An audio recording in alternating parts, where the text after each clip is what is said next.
Hello, my name is Soraya Pierre, and I'll be answering question 1 of my critical reflection through the use of a podcast. So the question is, how does your product use or challenge conventions, and how does it represent social groups or issues? So our film was a horror comedy, and I think it used a lot of common horror tropes. One of those was the date and time. So we wanted our film to be set at Friday the 13th at 3 a.m. Those are very common, scary times, at least for Western audiences. Usually, supernatural or more just horror stuff happens during those times. Friday the 13th is known for being unlucky. So we wanted to definitely do that. I don't think you're not really able to see that in our film because we're unable to edit it in because time restraints. But we did want to change the dates on all our laptops, either digitally to Friday the 13th and 3 a.m., but we're just unable to do it. Another way, our setting is quite enclosed. All of us filmed in our rooms. We closed our doors, we closed our blinds, and we also turned off all our lights to, again, represent that it was nighttime. You can't really see that in the end, and we wanted to edit it to be darker, but we also didn't want to lose any visual clarity, so we decided to just leave it as it is. But most people associate night with danger, so we definitely wanted to show that it was nighttime. These characters are in a dangerous situation. Another way it uses horror tropes is through the sound. So towards the end, when the title screen pops up, there's a very loud noise. It's not so much a jump scare, but it's very strange. It's unsettling. It's kind of, a very common horror convention is fear of the unknown. The noise is kind of unknown to us. We don't know where it's coming from, but it's just a very loud kind of, I wouldn't say grating, but just very tension-filled noise, which I think helps the viewer realize that these characters, they may be in a lot of trouble. We also use very common very common horror creatures, which is a demon. You can see that in Evil Dead. A lot of supernatural movies use demons as the villain of the story, basically. And also the characters, that's a very common horror convention. All the characters are very young and female. You can see that in Nightmare on Elm Street, and also Friday the 13th. You can see that most of the characters, especially the main character, is usually a teen, and she's also usually a female. Society tends to think of those two things as the most vulnerable in a society, so we definitely wanted to encapsulate on that to show that the characters are in a vulnerable spot and are in a dangerous situation where they may not get out of this completely unharmed. Our film is also a comedy, though, so we do have a very common comedy convention with the idiot character. We had Gabriella play that part, but the character basically can't do anything right. They usually cause the problem for most of the for the other characters, which is Gabriella her character does cause that when she uses garlic salt instead of normal salt. We also have humorous props, again, the garlic salt. This is supposed to be kind of a serious film where the characters may be harmed, and then you have garlic salt, just on Gabriella's bed. I really like the way we filmed that shot too, when Gabriella is realizing that she didn't exorcise the demon correctly because she used garlic salt instead of normal salt. We have her look at the garlic salt. It's kind of a POV shot, your POV, you're the garlic salt. You're looking up at Gabriella's face, and then it cuts to Gabriella looking at the garlic salt. It's very funny because the viewer now knows why the demon wasn't exorcised, and so does Gabriella, but the other characters have no idea. So it's kind of a parody in that sense, where it's a very dangerous, serious situation with this demon coming after them, but the way the demon came to be is through a very ridiculous mean, basically. And when it comes to, common horror comedy conventions, usually they're just a parody off something a bit more serious, which I think our film definitely shows. We have very dumb / flawed characters, and they've done a dumb decision, and now that has caused them to be in a very serious situation. So I think we use conventions, horror comedy and horror comedy conventions to our advantage. Now on to how our film challenged conventions, specifically horror. We did that by having the characters summon the demon. We decided not to show that. I would say that's mostly because of our 2-minute limit. We didn't want to spend too much time summoning the demon because we wanted to show other stuff. We wanted it to be a comedy. We could have shown comedic parts of summoning the demon, but we just decided we didn't want to do that. Also, I think it is more interesting for the viewer to have to like piece together everything in their mind, because we never say outright that we summoned a demon. It's more alluded to. I think that could have been done stronger if we were planning to have a prop. If you look in the shot list, there's a prop called book. It's supposed to be a book, and it was supposed to say how to summon a demon. I think that really would have been really good to have next to Gabriella for the viewer to see, because it would have very been clearly shown to the viewer that the characters did try to summon a demon. Instead, it's kind of alluded to through the script. But either way, I did like the way that we had the character summon the demon in the past. I think it's just it challenges the horror convention of the summoning the demon being the most important part, where I think the most important part would instead be the characters having to deal with the demon, or especially since they think they have exorcised it. Now onto social groups our film represents. It definitely represents vulnerable and stupid teenagers, that's for sure. We did, the characters in the film do a very dumb thing, and they don't even do it correctly, or they don't get rid of the problem correctly, which causes them to have a situation they have to deal with. So it definitely shows how, especially now, teenagers, they're always pressured to do something. They're naturally risk takers, and that just leads to so many harmful things happening to them and also the people around them.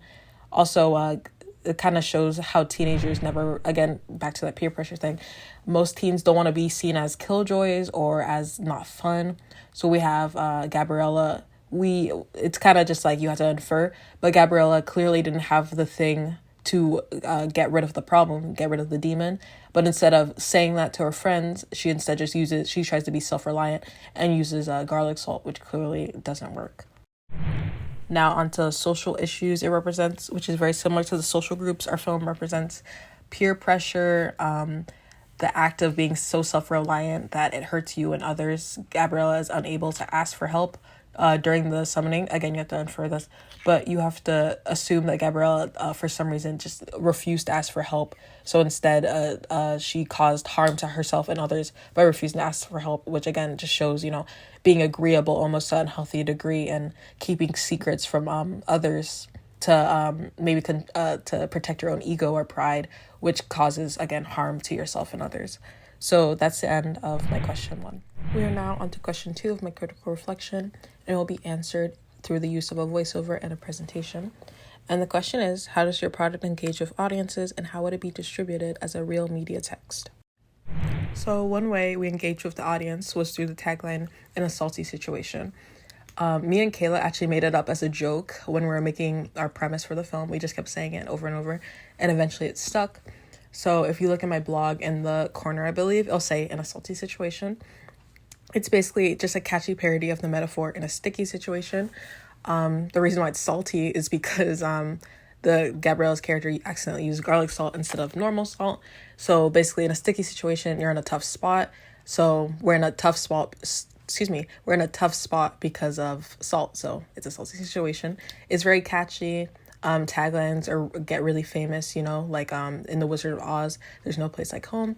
It represents a very deep part of the plot. So this is a really deep part of the plot of us using salt, and that causes us to be in a bad situation. The premise is also quite ridiculous as well as memorable, which I think engages with the audience. I feel like dumb movies tend to be remembered very not easily, but they tend to be remembered because the premise is so out there.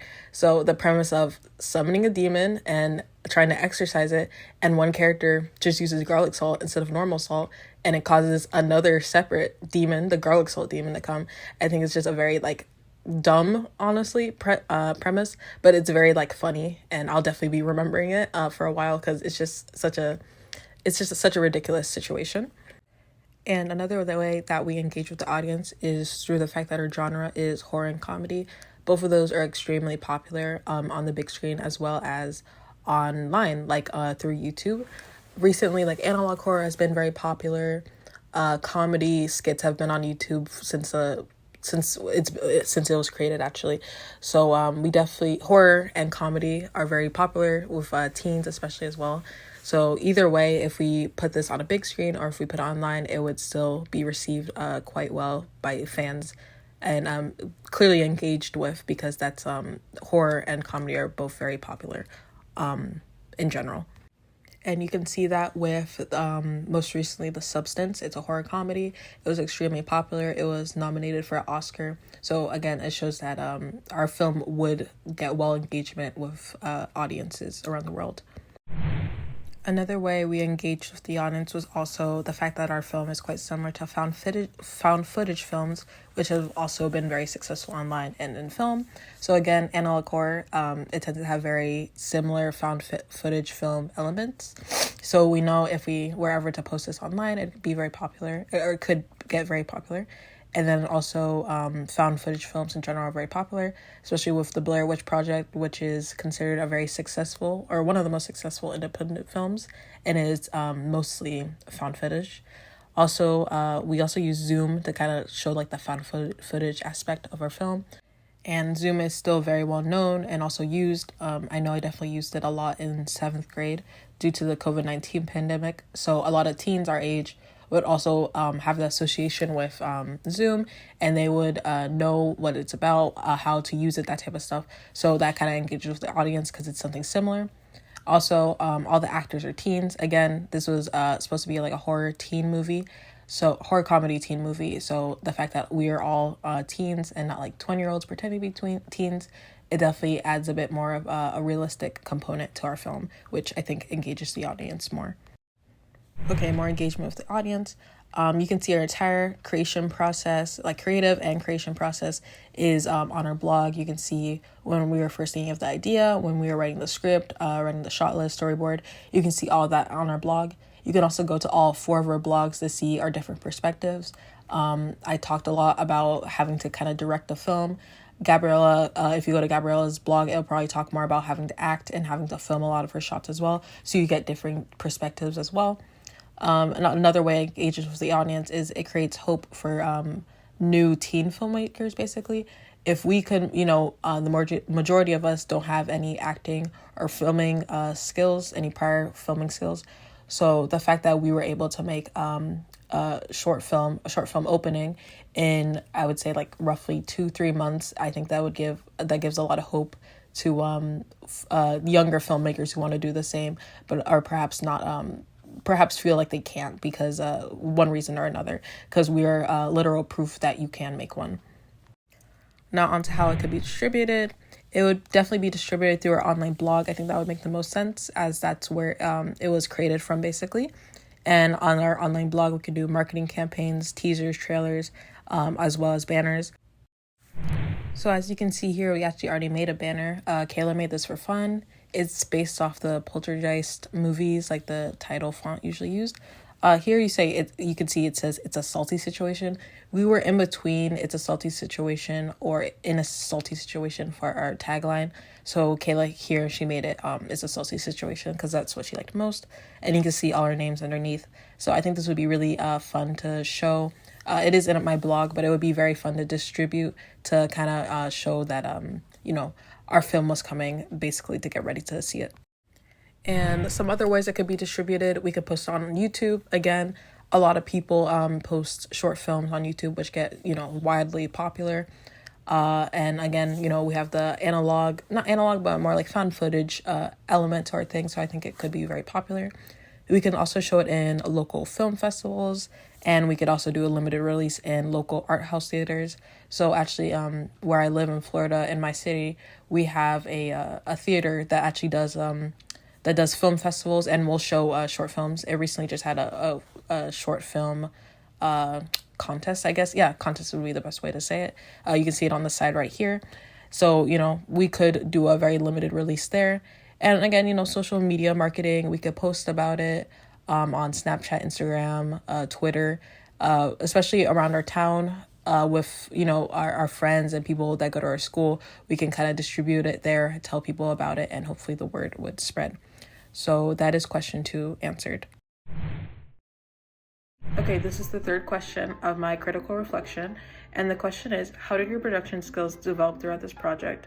And I'll be answering it through a director's commentary. I would say something that definitely improved was our directing skills. At first, our directing skills was kind of all over the place. We didn't have really a set director. The closest thing to that was probably Emma. But we were just kind of we were just filming, and we'd all look at it and be like, okay, that was okay. and then we just continue on. I definitely think in our final film, like when we were filming our final cut, I would say I was definitely the director. I was asking for reshoots. I would ask Gabriella and Kayla to retry, act in a different way. I felt like sometimes if their like voice was too soft, I'd ask them to speak up.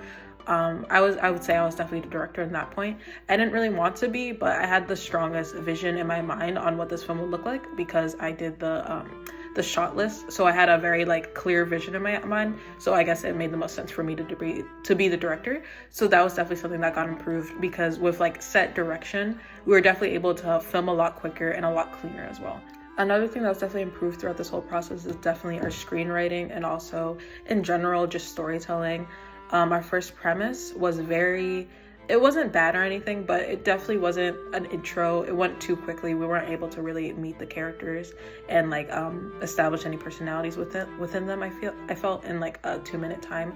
So in our second film, we decided to go with a much more simpler idea. I felt it was a lot more easier to personalize the characters and also just like add more to the stories. I felt it also definitely felt like an intro to a short film than just like a short film. Like our first premise, it felt like a very short film. It was just moving very quickly. Like I felt we were already like halfway through when we filmed like the 30 seconds. But when like 30 seconds. But when it came to this premise, once we filmed the 2 minutes, I felt like we had more to share, which I think was definitely the point of the whole assignment. Sound design also was like way better in our final cut. In our first cut, there wasn't much sound. It was like one sound effect and that was it. And it was just like dialogue. But in our second one, there's actual sound, diegetic and also non-diegetic sound, which I think was really important because it just made not the story, but the film feel a lot more realistic. And also in general, it just fit the tone as well. It fit the tone better because we include very like creepy and suspenseful music, which definitely put the audience on edge. We were also a lot better at adapting because in our final cut, when we were filming for our final cut, unfortunately Emma couldn't make it, so we had to literally cut her out of the story. But we were able to adapt really well to that. We just removed her lines, changed a few stuff. We changed it mostly in the script. We didn't change it in the shot list. I thought that was kind of, there was no really point, but it was still like pretty useful. I feel like we adapted really well. We're able to just immediately like, okay, well, we'll just rewrite the script and better suit it to our current situation, which I think is really important. Editing, I don't think the skills really improved when we were editing. I'd say mostly we just edited more in our final film, which I think is good. But I'd say editing, like prowess, I guess the word would be, was very, not neutral, but it stayed the same throughout. It didn't get much better. We did show more editing, and there was more editing, also like visual, audio, that type of stuff. But it was pretty, average. Also, software proficiency. I'd say it actually got better because when we first filmed the rough cut, we got a lot of scenes, but we accidentally forgot to turn on the audio. So there was basically no audio, so we had to refilm it. We were already planning to refilm a lot of shots, but we basically just had to refilm like the whole film, which was definitely annoying. So we definitely got better in that, in the way that we remembered to turn on the audio. We also checked the audio a lot of times. We also checked like the visuals a lot of times because we didn't want to make another mistake like that. So I think it definitely got better. In general, like software proficiency though, I think we used 2 different types of editing softwares, WeVideo and also CapCut. I think both of them are pretty similar. They both have a watermark, which is like my least favorite part of the film for sure. I wish we could remove that. So I guess in that way, we didn't really get to any better software. I think we could have definitely gotten a better software like iMovie, but it's okay. It's in general, I think it got, like software proficiency like either stayed the same or got a little better. But overall, I really think our production skills definitely improved throughout this whole process. Like from the creative aspect of like writing the idea, also like making the shot list. Our shot list was way better in our second time around than our first time around. I think our production skills got just a lot better. We were filming quicker. Like the first time we filmed, it took a while and we didn't even get that much shots. The second time we filmed, it took a while as well, but we got more shots. So I think it definitely shows that we got better at producing a well thought out and well filmed film, like short opening. I'm now answering question 4 of my critical reflection. The question is as stated: how do you integrate technologies, software, hardware, and online in this project? This question will be answered as a voiceover with a screencast of the transcript along with other visuals. I was happy when I was reading over the list of questions we would have to answer and saw this one. Technology is integral to the premise of our film, so I feel like this question will be relatively easy to answer. We integrated technology in all 3 ways stated in the question: software, hardware, and online. We'll begin first with software. The main vehicle to tell the story was Zoom, a video conferencing program. We were all comfortable with using Zoom as we all did online school during the COVID-19 pandemic. The only frustrating part of filming on Zoom was we were constantly interrupted by the 40-minute meeting limit, something we didn't have to worry about when we were on our school's plan in the past, meaning we'd had to plan accordingly to film everything. So that meant keeping an eye on the clock and not filming anything once we only had 5 minutes left, as we didn't want to risk being cut off. Another software used was Gabriella's laptop built-in screen recorder called a QuickTime Player. We thought screen recording Zoom would be straightforward. However, after we sent all the clips to Emma to edit them, we realized we never recorded any internal or external audio. This was a huge mistake as it meant we would have to re-record all the Zoom shots, which was the majority of the film. While refilming, it felt like a nuisance, but in the end, it did teach us a valuable lesson of double-checking our equipment to not waste limited time. Continually, hardware was also used to create our film opening. We used the cameras from our laptops to film our acting. Gabriella and I both have personal laptops, which both come with higher quality cameras to record with. Unfortunately, Kayla had to use her school-issued Chromebook to record herself, which has a cheaper camera, so lower quality recording. In the end, I don't think you could tell the difference in quality between the 3 of our webcam recordings, but it's also due in part to Gabriella and I filming in darker lighting as we plan to simulate our opening happening at night. I regret doing that as we decided to cut that from our final film in the post-production stage, so all we did was lower the potential quality we could have had. However, since our whole premise is like a found footage film, the poor quality adds to the eeriness like what you might see in the Blair Witch Project, as it also has shaky and subpar camera quality at times. Other hardware used was an iPhone 12 or iPhone 14 Pro Max, depending on the shot. The iPhone 14 Pro Max has a much better camera, so we decided to use it on the very last shot, with all our other scenes not on Zoom being filmed by the iPhone 12. I feel like in the final film, you can barely tell the difference between the 2 of them, which I see as a fine outcome. Both are capable enough to film well, and you can't tell when another camera is being used to film, potentially breaking the immersion of the viewer. Online technology is the final and most important part of this whole project, as it encompasses the blog used to share our process and the applications used to edit it. Our teacher made us use EduBlogs, a site that allows students and teachers to create blogs online to engage in higher level thinking.